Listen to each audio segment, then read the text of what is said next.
Namaskar. Kapila Vatsyayan was one of the most luminous cultural figures of modern India, a scholar whose life embodied the integrated vision of Indian civilization. Deeply immersed in the study of literature, philosophy, music, dance, aesthetics, and cultural history, she dedicated herself to exploring the interconnections among the diverse streams of Indian artistic and intellectual traditions. In her personality, scholarship, creativity, spirituality, and institution building conversed with extraordinary harmony. Born on the Christmas Day in 1928 into a distinguished family, rooted in the cultural traditions of Kashmir and Punjab, Kapila Vatsyayan inherited the atmosphere charged with intellectual curiosity, artistic sensitivity, and nationalist commitment, I must say. Her parents' home in Delhi and later in Kolkata became a meeting place for freedom fighters, scholars, artists, and literary personalities. Her mother, Satyavati Malik, was a distinguished author. Her grandmother also was a towering figure. During the years when Bengal stood at the center of India's cultural awakening, Rabindranath Tagore and Shantiniketan exercised a profound influence on the intellectual climate of the country. Frequent visits to Shantiniketan and association with thinkers like Kshiti Mohan Sen, a great scholar, and Hajari Prasad Dwivedi, who also has been her guru at Shantiniketan. These shaped the foundations of her sensibility and her erudite scholarship as well. From childhood, she was exposed simultaneously to literature, music, philosophy, and arts, an exposure that later matured into holistic understanding of Indian culture. At a time when dance was still viewed with suspicion in middle class North Indian society, Kapila Vatsyayan had the courage to undertake formal training in Kathak under Achan Maharaj and Birju Maharaj, one of the most distinguished artists of Kathak in India, had a reverence for her. He used to call her Didi. Her parents themselves became pioneers in creating cultural institutions in Delhi, opening schools for music, dance, and literature when the city possessed very little organized cultural life. Kapila Vatsyayan was among the very few young women of her generation who entered the world of classical dance with conviction and seriousness. By the age of 16, she had already become vice principal of a school of Hindustani music and dance, and later served as the founding secretary of Sangeet Bharati, one of the premier institutions of India for music and dance education. Her artistic training extended far beyond Kathak. She learned from gurus belonging to multiple traditions and regions, including Guru Amobi Singh from Manipur and Uday Shankar Center, the teachers who were working at Uday Shankar Center. And later on, she also trained herself in association with the great masters of Bharatanatyam. It was a sheer delight and a kind of spiritual experience to see her performing. But she was not just a dance artist. She was one of the towering scholars of art, history, culture, and Natya Shastra as well. Great musicians such as Hafiz Ali Khan also deeply influenced her. Understanding of Indian aesthetics was inculcated into her personality, and she emerged later on as a philosopher and as a thinker. This plurality of traditions became central to her later vision of Indian culture as a network of interconnected streams rather than isolated disciplines. Kapila Vatsyayan can be termed as a bhashyakara of the whole Indian tradition of art. Alongside her engagement with Indian artistic traditions, Kapila Vatsyayan distinguished herself academically in English literature. She excelled in her studies, setting records both in BA Honours and MA, and was awarded prestigious Barbour Fellowship for Asian Women, which took her to Ann Arbor, Michigan, in United States. There she studied modern dance, dance notations, art, education, Western aesthetics under eminent scholars. She was in the company of a great critic like I.A. Richards and also Clint Brooks. She visited Bela Bartok in New York and attended Hanya Holmes summer schools for modern dance in Colorado Springs. Yet, this exposure to the West did not estrange her from Indian traditions. Rather, it sharpened her awareness for India's intellectual, artistic heritage. Like Sri Aurobindo, she returned to India. The decisive influence in this inward turning was that of Anand Kumar Swami, whose writings inspired her to recover the philosophical foundations of Indian art. Returning to India, she immersed herself in the study of Sanskrit text, Indian aesthetics, archaeology, art history, and medieval literature under the guidance of great scholars such as Vasudev Sharan Agrawal, Rai Krishnadasa, Hajari Prasad Dwivedi, Moti Chandra, Gopinath Kaviraj. Vasudev Sharan Agrawal became her mentor, and Kapilaji was among his earliest doctoral students. I am told that she was the first PhD student of great V.S. Agrawal. This combination of traditional learning and modern critical discipline made her uniquely capable of bridging words, theory and practice, text and performance, the classical and folk, the regional and the pan-Indian, the oral and the written, India and the West. Fluent in several Indian languages and deeply familiar with diverse regional traditions, she traveled extensively across the country, particularly in South India and Northeast, building enduring intellectual artistic relationships.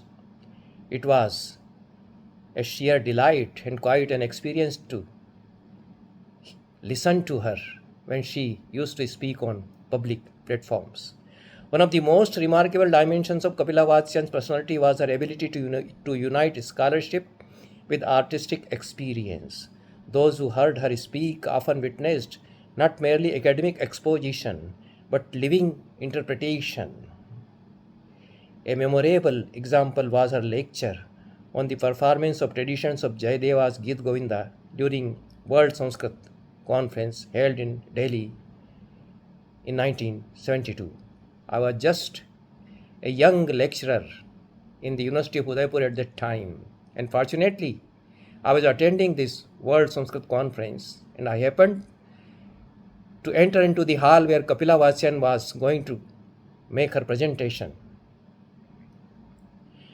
She simultaneously demonstrated the various regional styles of the performance of Git Govinda all across the country.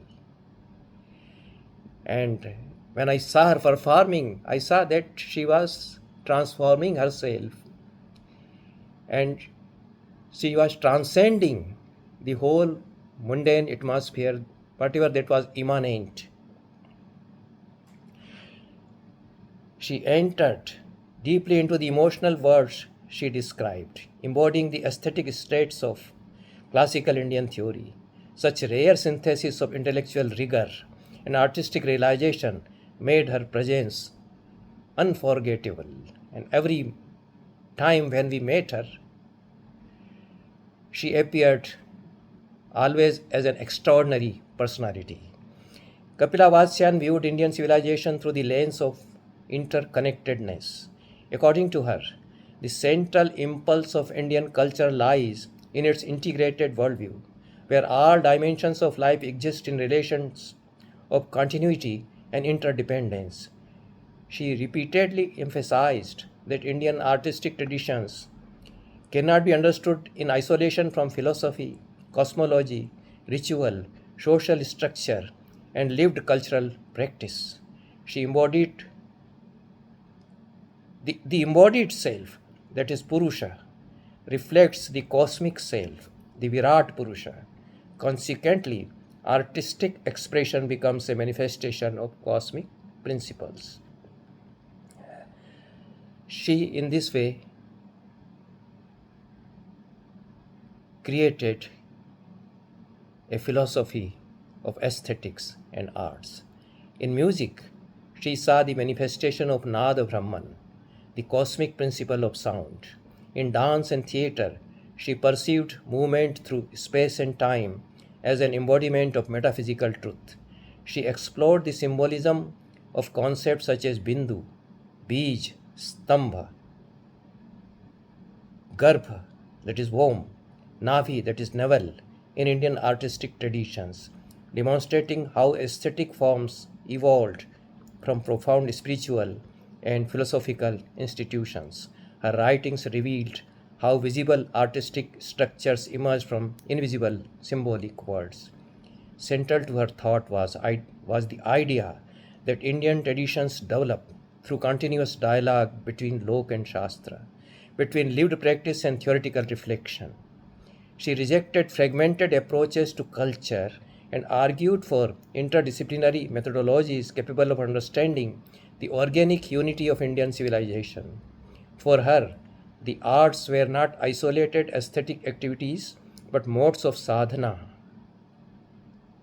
the spiritual pursuit leading towards universal consciousness.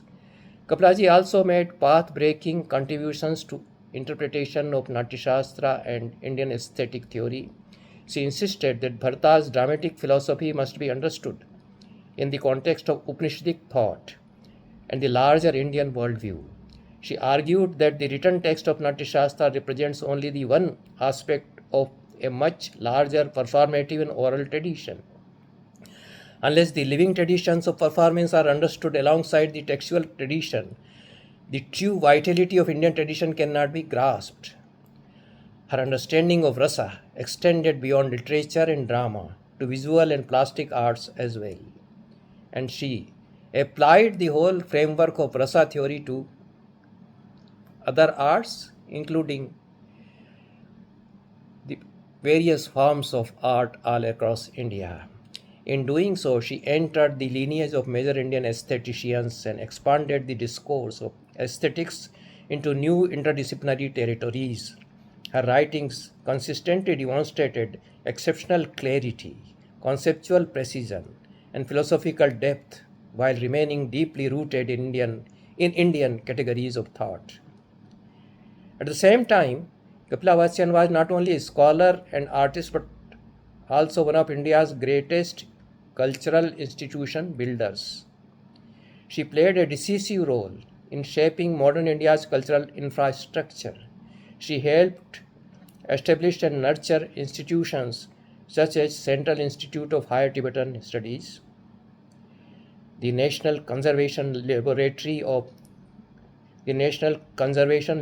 for Cultural Heritage in Lucknow, and the Center for Cultural Resources and Training, the IGNCA, and Teen Murti Library. They were her dreams, and she saw to them as institutions of international importance, to build institutions of international importance. She was deeply involved in the organization of India's international cultural exchanges and played an important role in conceptualizing cultural agreements and global exhibitions. Her organization abilities found monumental expression in establishment of Indira Gandhi National Center for Arts, that is IGNCA in New Delhi in 1985, Conceived under her visionary leadership, the IGNCA sought to embody her integrated philosophy of culture by bringing together diverse disciplines art, literature, anthropology, philosophy, archaeology, and science within a single framework of dialogue. The institution reflected her conviction that all forms of knowledge ultimately participate in a dynamic and creative unity. Kapila Vatsyayan also contributed significantly to India's international cultural presence. She organized major conferences and exhibitions, including initiatives connected with the Festival of India abroad. Her ability to conceptualize culture at both scholarly and civilizational levels earned her recognition across the world. The affection and reverence she inspired were extraordinary.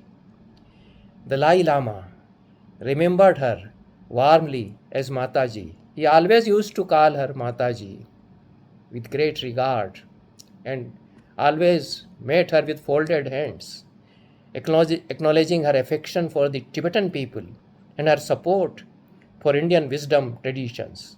Scholars, artists, writers, and spiritual leaders alike saw in her a rare combination of intellectual brilliance, compassion, and spiritual depth. Her major publications include Classical Indian Dance in Literature and Arts, which is a magnum opus, and many researchers have been emulating, not only emulating, imitating Kapila Vatsyayan in those who are working in the field of dance and doing research in the field of dance. Another publication is Traditions of Indian Folk Dance, Traditional Indian Theatre, Multiple Streams, Dance in Indian Painting. These are her major publications. The Square and Circle of Indian Arts, Bharata the Natya Shastra, Metaphors of Indian Arts and Other Essays, Monolithic Structures, Metaphors of Indian Arts and Other Essays, and Plural Cultures, Monolithic Structures, Comprehending India. These works remain foundational texts for the study of Indian art and aesthetics. To encounter Kapila Vatsyayan was to encounter not merely an individual scholar, but the living voice of an entire civilization. She possessed the rare capacity to transform scholarship into experience into insight, and insight into cultural vision, rooted in India's deepest traditions. While fully conversant with global intellectual discourse, she served throughout her life as a bridge between regions, disciplines, languages, and civilizations. Her life remains an enduring testimony to the unity of knowledge, creativity, and spiritual aspiration that lies at the heart of Indian culture. Thank you very much.